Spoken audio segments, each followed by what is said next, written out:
on arrive à la dernière partie de la présentation, c'était social selling, donc on va aller assez vite. Donc le social selling, c'est vraiment l'évolution de la vente. LinkedIn, Viadeo, Facebook sont les premières bases de contact dans le monde. Maintenant, on a l'habitude de dire que à consulter mon CV sur Facebook, LinkedIn, on googleise les gens. C'est là qu'il y a toute la base de données qui est mise à jour en plus par les utilisateurs, donc c'est vraiment top. Sauf qu'en fait, 99% des entreprises n'utilisent même pas ces données-là, sauf la plus grande utilité, c'est chercher un boulot, ou alors, quand les consultants, c'est de chercher des missions. Et les entreprises utilisent trop peu ces données-là.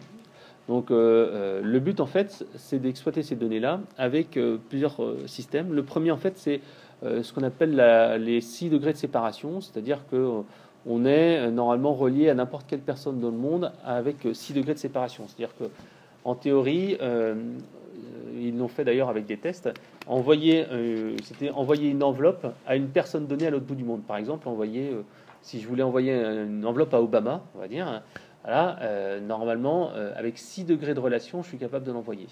Et en fait, ils l'ont montré de manière un peu humoristique avec ce qu'on appelle The Oracle of Bacon. C'est un petit site internet qui permet de voir en fait que chaque personne est vraiment liée avec l'autre. Et ça prend l'exemple de Kevin Bacon, qui est un acteur en fait américain. Et vous tapez Kevin Bacon, bien sûr, vous avez Kevin Bacon, et vous tapez n'importe quel nom d'acteur au monde. Vous pouvez taper Sophie Marceau, Gérard Depardieu, etc. Et il vous dit, tiens, Kevin Bacon est lié avec Gérard Depardieu parce que Kevin Bacon a joué dans un film en 99 avec telle personne qui a joué avec Gérard Depardieu en telle année. Et donc, en fait, ils se connaissent. Et c'est la même chose comme ça avec les réseaux sociaux. Il y a toujours quelqu'un qui connaît quelqu'un qui connaît quelqu'un. Et avec l'avènement de Facebook et de LinkedIn, les 6 degrés, c'est-à-dire 6 niveaux, a même diminué. On est arrivé, je crois, à 5 degrés grâce aux médias sociaux parce que les gens sont plus connectés les uns avec les autres. Et il y a pas mal de vidéos là-dessus sur Internet, c'est assez drôle. Des gens qui sont en pleine brousse en Afrique, qui envoient une enveloppe et qui arrivent aux États-Unis dans un bureau de la City, de la bourse. Donc là, c'est la première chose. Tout le monde est lié les uns aux autres. Deuxième chose, c'est qu'en fait, ce sont les liens faibles qui rapportent le plus d'argent. C'est-à-dire que ce n'est pas vos contacts proches, c'est pas votre frère, c'est pas votre collègue de bureau, c'est pas votre ancien collègue qui va vous rapporter plus de business, mais c'est les amis de vos amis qui vont rapporter du business. Parce qu'ils vont dire, tiens, je connais quelqu'un qui fait ça. Donc les contacts de mes contacts sont mes prospects. Voilà. Et donc en fait, c'est pour ça que c'est intéressant d'avoir un réseau important et de l'animer régulièrement. Donc l'animer, c'est rester en mémoire de ses contacts et bien sûr étendre son influence. Alors, ce qui ne marche pas sur les médias sociaux et les réseaux sociaux, c'est la promo directe, le spam, etc. Il faut toujours essayer d'apporter de la valeur ajoutée. Alors, c'est pas forcément évident, mais on peut y arriver. Alors, avant de se lancer, il y a toujours un petit réflexe, c'est optimiser son profil. Donc, en fait, ça commence déjà par une photo pro. Nous, chez FICI, c'est moi en fait qui, pour l'instant, prend en photo tous nos nouveaux collaborateurs. Là, dans mon sac, j'ai mon appareil photo. Je vais prendre la nouvelle commerciale qui est arrivée à Paris là, et clac, elle va avoir un joli petit profil LinkedIn. Donc en fait, ça permet aussi d'humaniser, avoir une photo un peu sympa. Donc en fait, c'est bien sûr mettre votre société, ce que vous vendez, votre USP, pourquoi choisir vous plutôt qu'un autre, votre présentation, et demander des recommandations pour avoir une meilleure crédibilité. Donc ça, c'est une première chose importante. Si vous avez le temps, utilisez le système de blogging en ligne qui s'appelle Pulse et qui permet en fait de republier vos articles. Moi, par exemple, mes très bons articles de blog ou les annonces importantes sur la société, hop, j'ai republié en fait sur LinkedIn Pulse, qui est en fait un mini blog sur LinkedIn. Et bien sûr, je mets également du contenu sur SlideShare qui a le YouTube des PowerPoint et des PDF. C'est-à-dire que vous pouvez mettre en fait toutes vos présentations. Là, la presse que vous avez là, je vais la mettre en fait sur SlideShare, sur mon compte SlideShare cet après-midi ou demain. Et donc en fait, ça me permettra d'avoir du trafic, du volume là-dessus. Donc l'étape numéro 1, une fois qu'on a fait cette première optimisation de son profil, c'est d'activer son réseau personnel. Donc j'en ai déjà parlé tout à l'heure, synchronisation entre sa boîte email perso et LinkedIn Viadeo.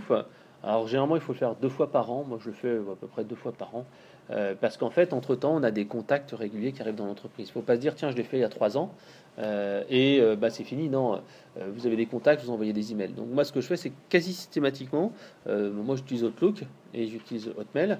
Hop, j'ajoute en fait les contacts quand j'envoie un email, j'ajoute les contacts systématiquement dans mon carnet d'adresses, ce qui me permet après de pouvoir les retrouver sur LinkedIn et Viadeo. On fait la même chose sur Gmail. Donc après, bien sûr, moi ce que j'encourage à faire avec nos commerciaux, c'est d'ajouter systématiquement un prospect. On est dans le B2B, hein, c'est un peu plus facile, d'ajouter systématiquement les prospects sur LinkedIn et Viadeo. Ce qui permet d'avoir une première relation, je me présente, je ne suis pas un inconnu. L'autre chose, bah oui, éventuellement apporter depuis Outlook, hein, là c'est un petit mode d'emploi. La synchronisation entre les applications. Donc, vous pouvez également synchroniser Facebook avec votre smartphone si vous voulez plus de contacts. Hein. Mais il faut éviter de le faire de la même journée parce qu'autrement les gens vont commencer un petit peu à avoir des demandes de contact à droite à gauche. Entre Viadeo et LinkedIn, ça peut faire beaucoup. La deuxième chose, la deuxième étape, c'est savoir ce que vous faites. Alors, bien entendu, je vous ai parlé tout à l'heure de Zapier. Il y a un autre outil qui s'appelle Deliverite qui permet de synchroniser un blog ou un compte Twitter avec LinkedIn. C'est-à-dire que moi, automatiquement, comme ça publie du contenu et ça permet de montrer que j'ai des actualités régulières. Voilà. Et nous, régulièrement, j'ai créé en fait un profil pour tous les managers. Tous les managers d'entreprise ont une belle photo, ils ont un compte Twitter et ils ont un compte LinkedIn qui est synchronisé avec leur compte Twitter qui lui-même synchronisé avec notre blog. Et donc, en fait, notre DG, notre commercial me dit, mais je sais même pas ce que je tweete, je sais même pas ce que je publie, mais il y a des gens qui like et j'ai eu un contact la semaine dernière là-dessus qui m'a dit qu'il était intéressé par telle chose, telle chose, telle chose. Donc, en fait, ça permet d'automatiser sans le savoir. Encore une fois, il y a des limites à l'automatisation, mais ça permet de faire des choses assez sympas. Ensuite, la troisième étape, 1 ou 2 fois par an.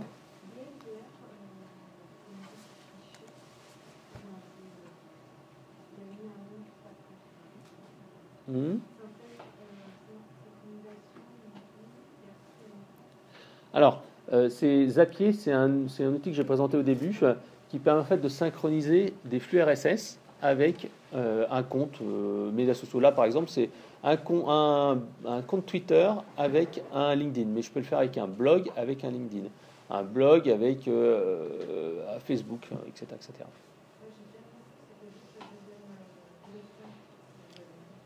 Deliverite. Alors, c'est une alternative. Ça, en fait, ça permet de synchroniser, encore une fois, ces différents comptes sur les médias sociaux. Moi, j'utilise les deux. Deliverite, parce que, en fait, je synchronise mes blogs avec mon compte Twitter, et mon compte Twitter, après, est synchronisé avec mon compte Facebook, avec mon compte LinkedIn, pas avec Viadeo, parce qu'il n'y a plus la fonction. Et donc, je synchronise comme ça les comptes les uns avec les autres. Et tout est lié. Je publie une fois, ça se fait en automatique partout. Pas tout à fait. Zapier, là, c'est Zapier, c'est une fonction. C'est-à-dire que je synchronise un flux RSS, par exemple, hein, avec LinkedIn. Après, il y a une autre recette, un autre processus qui synchronise, par exemple, un flux RSS avec Twitter. Deliverite, lui, c'est une solution plus globale, entre guillemets, et qui va prendre, par exemple, un blog, un flux de blog, et il va le publier sur Google+, il va le publier sur une page Facebook, il va le publier sur un profil Facebook, il va le publier sur tel truc. Il y a une version gratuite et encore une fois une version payante. Et tout ça ne crée pas du duplicate content? Non, parce qu'en fait c'est juste des liens. D'accord. Alors, quand on publie ici avec Pulse sur LinkedIn, là en fait on a un contenu dupliqué. Mais pour l'instant, c'est l'origine qui est encore le mieux placé. Voilà. Et je ne partage pas systématiquement tout. Voilà. Après, on peut faire des filtres, on peut faire des tri. Moi, en fait, je publie que du contenu de qualité, ou j'essaie de publier que du contenu de qualité. Donc, je n'ai pas ce souci-là. Et après, c'est vrai que si on a du temps, tant mieux. Moi, malheureusement, j'ai assez peu de temps et je préfère automatiser un certain nombre de choses. Mais je suis d'accord avec vous que tout n'est pas automatisable. Par exemple, moi, pour FICI, sur la page Facebook, je republie pas le compte néerlandais, le compte français, le compte allemand, le compte turc. C'est l'anglais et de temps en temps des trucs ponctuels liés à la thématique parce que trop de contenu sur Facebook, ça tue les gens. Ouais. Mais après, si on a une grosse communauté, oui. Si on a une petite communauté, bon, c'est pas non plus mortel. Nous, nos managers, ça republie.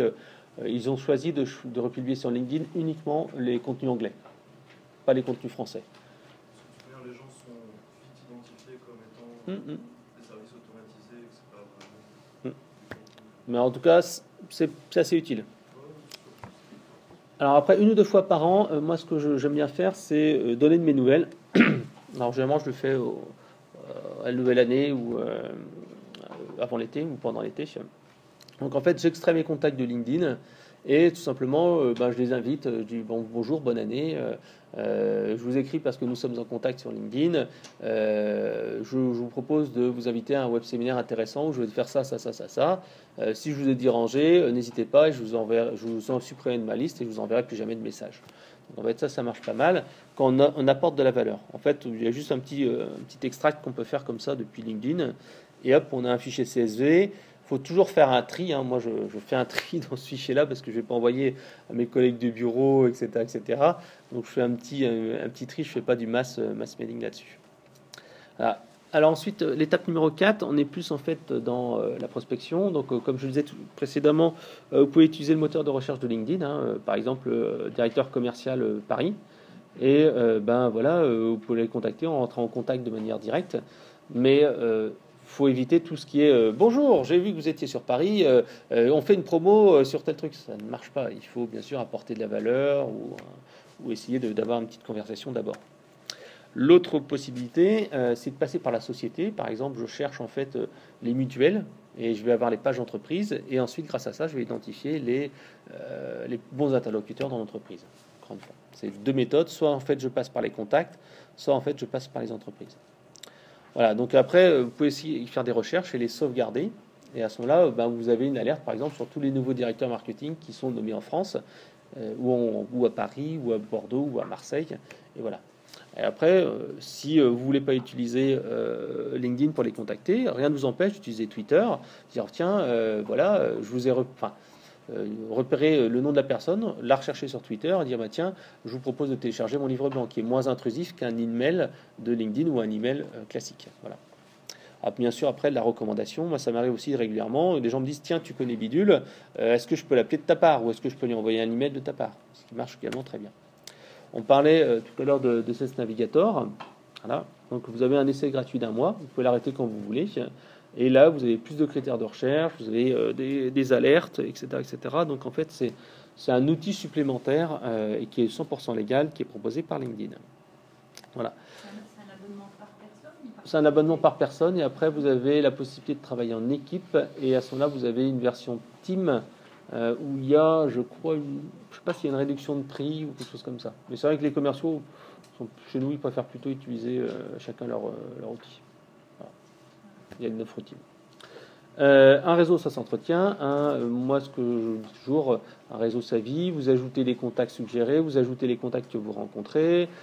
Pourquoi pas créer un groupe via de LinkedIn, mais ça prend du temps. Et bien sûr, ce qui est important, c'est pas avoir ces contacts qui sont éparpillés partout. Comme je le disais en introduction, les rassembler en un seul endroit, parce que à un moment donné, vous pouvez pas être partout. Par contre, après, on peut envoyer des emails par le marketing automation, etc. Je crois qu'on est arrivé au bout pour ma partie.